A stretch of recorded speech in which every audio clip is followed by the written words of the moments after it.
I want to talk about the prospect of what would happen if college football has to outright cancel the fall season and or we have such a shortened season that some players just don't find it particularly beneficial to them to go and play, especially with the current pandemic threat.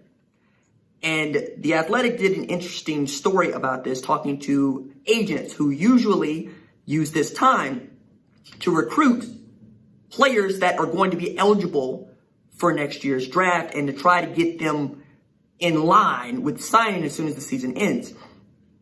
We're talking about Justin Fields, Trevor Lawrence, Travis Etienne, Jamar Chase. We're talking about Shaun Wade. We're talking about the dudes, Penei Sewell, who are going in the first round or we believe are slotted to go into the first round, okay? Because with the Big Ten, Pac-12 already announcing we're going to conference-only schedules, Ivy League pushed fall sports, including football this spring semester, it's just looking like you're going to have to MacGyver some stuff to get a college football season going. And even then, I still, as you very well know, have reservations about how safe that environment is going to be for the players. But one agent told The Athletic, if this COVID-19 really continues down the path that I think it's going down, there's a very likely chance that there's going to be some high-profile kids signing with agents in the next 60 days. 60 days from now, they're expecting to play football in September. You know, another said of the players with like top 10 potential, they're going to bail. I mean, I'm recruiting some high-end kids. I talked to probably 4 of them last night, and they all echoed the same things. Like, they're done. This is over. Another agent went so far as to say, hey, man, I got one in the bag. We're just waiting on an official because I don't want to rob him of the season. But one college football coach told The Athletic, Power 5 conferences don't want to play in the spring. They'd rather play football in the fall so that they get their great players to play. If you push it back till spring, you could lose half the starters. I think it's a legitimate concern for a lot of people. Matter of fact, USA Today's Dan Woken said he talked with college football officials and they quietly inquired with the NFL about whether or not they'd be willing to push the 2021 draft backward in the event of a spring season. And unsurprisingly, the NFL said, kick rocks. We're not moving our draft. And for that matter, they're not moving the scouting combine, which takes place in February, which is about the time that you would kick off a spring college football season. So imagine, if you will, what that might look like. That upends Alabama, who would lose Alex Leatherwood as an offensive tackle. That upends Jamar Chase, who is the Biletnikoff Award winner from a year ago and could be the best wide receiver eligible for the draft this year at LSU. That upends Penei Sewell, who is slotted as the best offensive lineman available in the 2021 class at Oregon. That upends, of course, Justin Fields. That upends Chris Olave. That upends Josh Proctor. That upends Shaun Wade. And down the line we go. Players skipped the 2020 draft, but, you know, some of them did it for reasons that have to do with their game action that they didn't see. They want to chase a national championship like Alex Leatherwood or other unfinished business types of scenarios. I know, for instance, that Trevor Lawrence really loves playing football, and he really wants to play college football at Clemson. But if you're Trevor Lawrence, and you're one of these guys that is not just slotted as a first-round pick, but you're going to go in the first 10 picks, and you have an opportunity to be the first guy drafted off the board, are you going to risk getting sick, playing in a state where you could also not see anybody at the stands or very few people at the stands? And if you get hurt, then there's that. But more than that, risk playing college football on scholarship so that 8 months from now, you may not get $36.2 million and $23.2 in signing bonus like Joe Burrow did as the number 1 overall pick at LSU. Like, it matters. You know, typically we're talking about money that's all over the place. Like, one agent said that north of $70,000 is spent on preparation for kiddos as they prepare for the NFL draft, right? We also have lots of fixed costs that have to do with football just being around, because football is still one of the most expensive sports in North America to play. You know?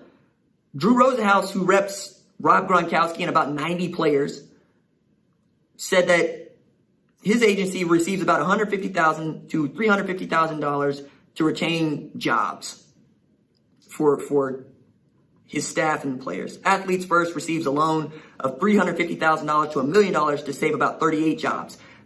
So they need the money to turn over, right? They are also very interested in making sure that these players get as much as they possibly can. And I submit to you, we're all going to have our opinions about how good the football is or isn't in 2020 or a spring 2021. But you can't make money on guys outside the top 100, so we're really just talking about the name brand. And more than that, the networks aren't going to want to pay conferences as much as they normally would pay if they know that the name brands of these programs are no longer playing. Because while folks that listen to this show are college football fans and they are deep in it and they are deep into recruiting, that is not what sells on television. What sells on television is Trevor Lawrence playing, is Justin Fields playing, is the guys that you get to see before they get to the NFL. Because as much as it sucks to say, this is the NFL's country. That is our national pastime. We play football to get to the NFL. I love college football. I think there's great value in high school football, and I love it too. But if you just follow the money, which is what the Washington team in the NFL did, you'll see that the money pulls the strings. And the big money is the $15 to $20 billion a year that the NFL generates in a regular year. And then they're going to renegotiate their television contracts here in a couple of years. So there's going to be even more money. And Roger Goodell wants to see the NFL get to $25 billion in revenue generation, which would be 5 times as much as college football right now. And you're continuing to ask these kids to do this, not for scholarship, but for the opportunity to get to the NFL. Because if it was just about the scholarship, you'd see more 4- and 5-year players with first-round draft talent. But that ain't what you see. You see the best of them check out after 3 years. And sometimes they can graduate inside those 3 years, and that's great. But if they cannot or do not, they're going anyway. Hence the reason you've seen more kids enroll early. It's not just so they can get on the field earlier. It's also so they get a jump on their education and they can satisfy mom, who wants them to graduate, and themselves, who want to get to playing football for money as quickly as possible, because we know that you have 3-4 years to play in the NFL on average. We know you got this finite amount of time to make a little bit of money in this sport. We know that your body's going to break down. We know that we've been breaking down your body since Pee-wee, since 1 stripe and 2 stripe. We know that concussions lead to long-term brain injury. We know what they are risking, and yet we're still asking them to go play and entertain us. I would not be mad at them if someone say, hey, if I'm going to do this, I'm going to risk all of this, especially in this stage of the pandemic. If I just decide, you know what? No. You know what I'm going to do for the first time in my life? Not play football in the fall.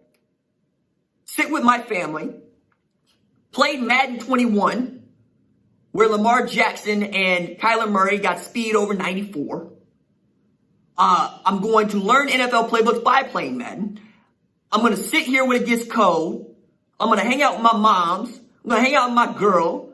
I'm going to sit around and wait for when I got to be in shape, get in shape, go blaze at the combine, and go get paid.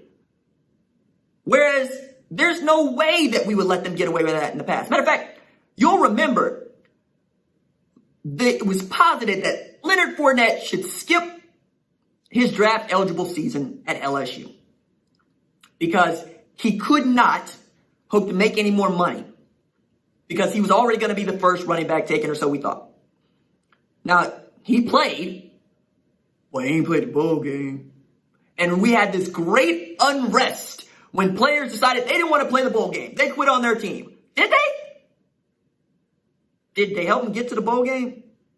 I mean, because as far as I'm concerned, Ed Oliver won that discussion with Major Applewhite on the sideline. Remember Major Applewhite bowl game talking about take off your leather jacket?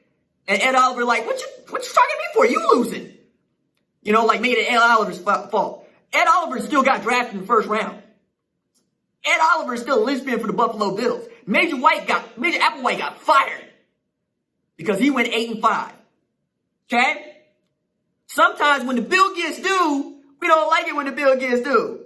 But now in this age where people are talking about player empowerment, which I think is a little far-fetched, it's not as empowering as you might think, but it is better because the players have an opportunity to speak, because we listen to them on social media, because we listen to them when they record a podcast, because they are seeing the value of their names and their image and their likeness, and they're acting on it going, okay, cool, I'll play. But I want to play with these caveats. I hear from more kiddos that pick a school based on what that school can do for them rather than any sort of affiliation that they grew up rooting for them now more than ever.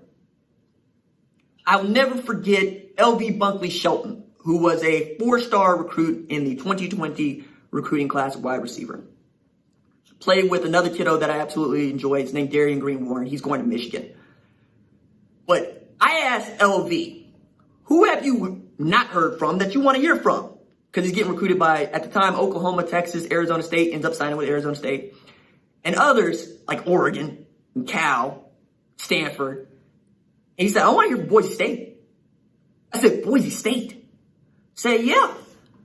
I read up on the academics there, and I really liked watching the Fiesta Bowl.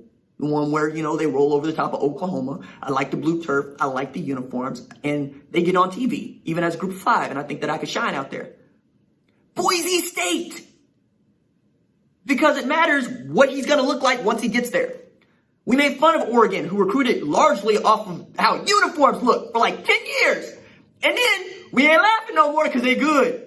Like, I'm making jokes about them being Kirkland's and Costco and New Money, but so is Clemson. Clemson was nobody till Dabo turned the switch on up there. Just nobody to think of. And then by 2011, we're like, oh, shoot, Clemson might be somebody. Then by 2014, running roughshod over Oklahoma in the Sweatpants Bowl, 40-6, with the former defensive coordinator at Oklahoma destroying Trevor Knight. Yeah, Clemson announced itself. And now 2 national championships in 4 years. Oklahoma got 1 national championship in 20 years. Texas got 1 national championship in 15 years. And that took the best player, I believe, ever played at Texas, Spence Young. Meanwhile, Oklahoma, Baker Mayfield, Kyler Murray, Jalen Hurts, no national championships. Putting it all on Spencer Rattler. And that's the one thing that I believe Oklahoma fans should be happy about right now. You don't lose what you didn't have in a year of Spencer Rattler yet. Okay? Because this is one of the outstanding players of the last 10 years. And I want to see him play every single game that he possibly can. So that's actually just one more reason to perhaps think about whether or not you really want to go through with this conference-only slate, which is only in the Big Ten and the Pac-12 right now, but it's July 14th. Let's wait a minute.